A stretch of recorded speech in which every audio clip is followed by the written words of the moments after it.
Tonight, President Trump is defending some of his most stunning comments yet. It's not an interference. They have information. I think I'd take it. Now comparing taking dirt from Russia to political diplomacy, tweeting, "I meet and talk to foreign governments every day. I just met with the Queen of England, the Prince of Wales, the Prime Minister of the United Kingdom. We talked about everything.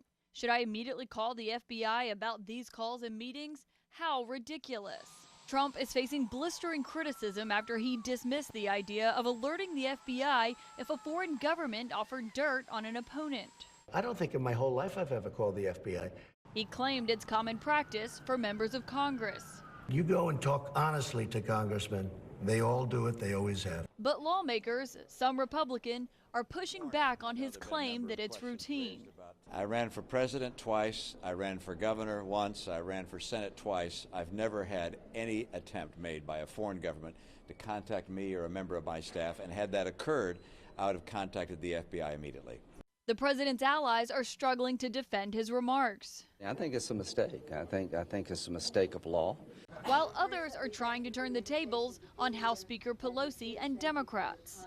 Her own party spending millions of dollars for a former foreign intelligence officer that we're now trying to interview, travel the world, trying to drum something up, and when they could not find it, they made it up.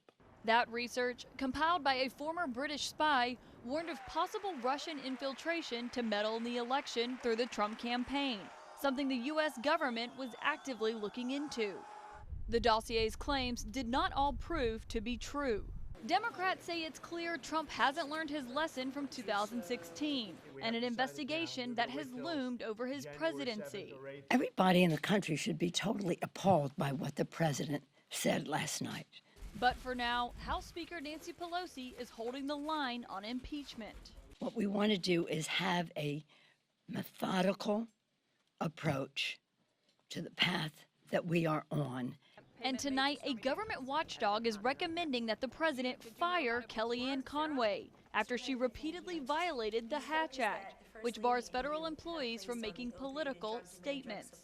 The Office of the Special Counsel, which is unrelated to Robert Mueller, says Conway has repeatedly violated the law, and her actions erode the principal foundation of our democratic system. The White House is firing back, claiming the office's unprecedented actions are deeply flawed and violate her constitutional rights to free speech and due process.